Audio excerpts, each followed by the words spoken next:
ఇంగ్లీష్లో ఓ సామెత అందరికి తెలిసే ఉంటుంది.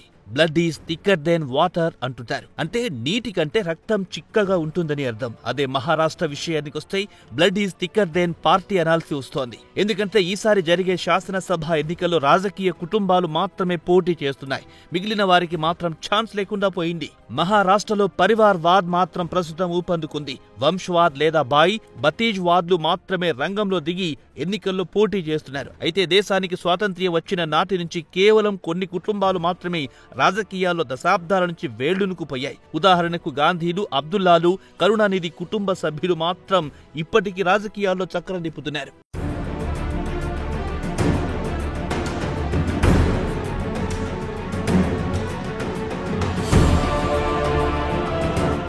ఇక మహారాష్ట్ర విషయానికి వస్తే బుధవారం నాడు పోలింగ్ జరగనుంది. అయితే ఇక్కడ ఆశ్చర్యం కలిగించే అంశం ఏమిటంటే ప్రతి జిల్లాలో 1-2 కుటుంబాలు మాత్రమే గత కొన్ని సంవత్సరాల నుంచి హవా కొనసాగిస్తున్నాయి. పార్టీతో పోల్చుకుంటే వీరి హవా ఎక్కువగా ఉంది.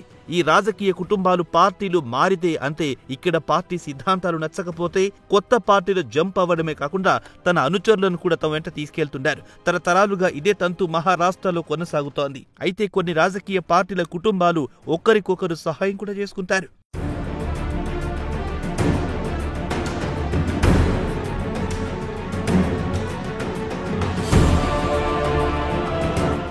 అయితే మహారాష్ట్ర విషయానికొస్తే పవార్లు, ఠాక్రేలదే ఆధిపత్యం. గత అర్ధ శతాబ్దం నుంచి ఈ రెండు కుటుంబాలు మహారాష్ట్ర రాజకీయాల్లో తమ హవా నడిపించారు. ఇక శరద్ పవార్ విషయానికొస్తే ఆయన నేషనలిస్టు పార్టీ కూడా వృద్ధుడయ్యాడు. అలాగే పార్టీ చీఫ్ గా కొనసాగుతున్నారు.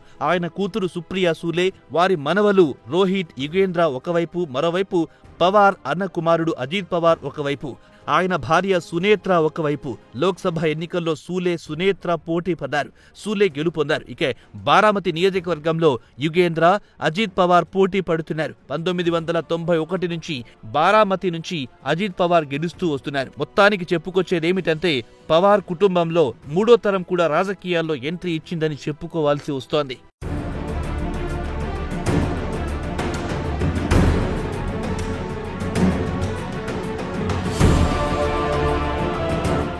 ఇక శివసేన విషయానికొస్తే దాని వ్యవస్థాపకుడు బాల్ సాహెబ్ ఠాక్రే విషయానికొస్తే మహారాష్ట్ర రాజకీయాల్లో తన ముద్ర వేసుకున్నారు.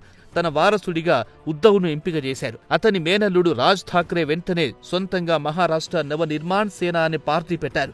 ఈసారి ఎన్నికల్లో వారిద్దరి కుమారుడు ఆదిత్, అమిత్ పోటీ పడుతున్నారు. తమ అదృష్టాన్ని పరీక్షించుకుంటున్నారు. ఇక మహారాష్ట్ర నుంచి కాస్త గ్రామీణ ప్రాంతాలకు వెళ్తే బీడ్ నియోజకవర్గానికొస్తే అక్కడ ముండే కుటుంబం కంట్రోల్ ఉంది. గోపీనాథ్ ముండే కూతురు పంకజ్ ముండే ఇక్కడ హవా నడిపిస్తున్నారు. ఇక పంకజ్ విషయానికొస్తే ఆమె బీజేపీలో ఉన్నారు. ఇక ఆమె కజీన్లు ధనుంజయ్ విషయానికొస్తే ఎన్సీపీతో జత కట్టారు. బీడ్లో వీరిద్దరిదే అక్కడ హవా. 2019లో జరిగిన ఎన్నికల్లో బీడ్లో ధనుంజయ్, పంకజ్ ముండే ఓడించారు. ప్రస్తుతం ఇద్దరు ఒకటే పార్టీలో ఉన్నారు. ధనుంజయ్ పర్లీ నుంచి పోటీ చేస్తున్నారు. పంకజ్ సోదరి ప్రీతం మాజీ ఎంపీ బీడ్ పార్లమెంట్ నియోజకవర్గానికి 2019 నుంచి 2024 వరకు ప్రాతినిధ్యం వహించారు.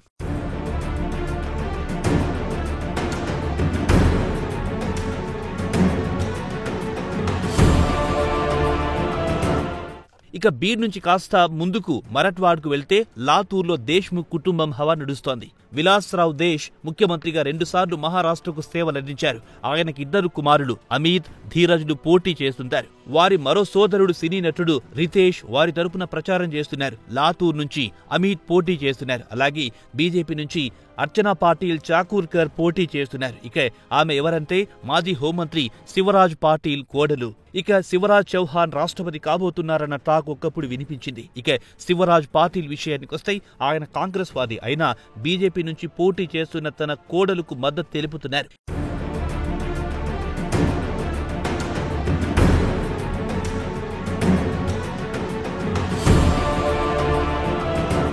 ఇక నాందేడ్ విషయానికి వస్తే ఇక్కడ అశోక్ చవాన్ హవా కొనసాగుతోంది. మాజీ ముఖ్యమంత్రి శంకర్రావు చవాన్ కుమారుడు అశోక్ చవాన్. కేంద్రంలో పివి నరసింహారావు కేబినెట్లో శంకర్ చవాన్ కేంద్ర మంత్రిగా సేవలందించారు. అయితే అశోక్ చవాన్ ఈ ఏడాది బీజేపీలో చేరారు. ఆయన కుమార్తె శ్రీజయ బీజేపీ టికెట్ పై తమ కుటుంబానికి బాగా పట్టున్న బోకార్ నియోజకవర్గం నుంచి అదృష్టాన్ని పరీక్షించుకుంటున్నారు. ఇక మహారాష్ట్రలో గిరిజనులు అధికంగా ఉన్న నందూర్బార్లు, గావిట్స్ల హవా నడుస్తోంది. అలాగే నాసిక్లో ఛగన్ భుజ్బల్, కొంకణ్లో నారాయణ రాణే, సోలాపూర్లో విజయసింహ మొహితే పార్టీలు తమ పట్టు కొనసాగిస్తున్నారు.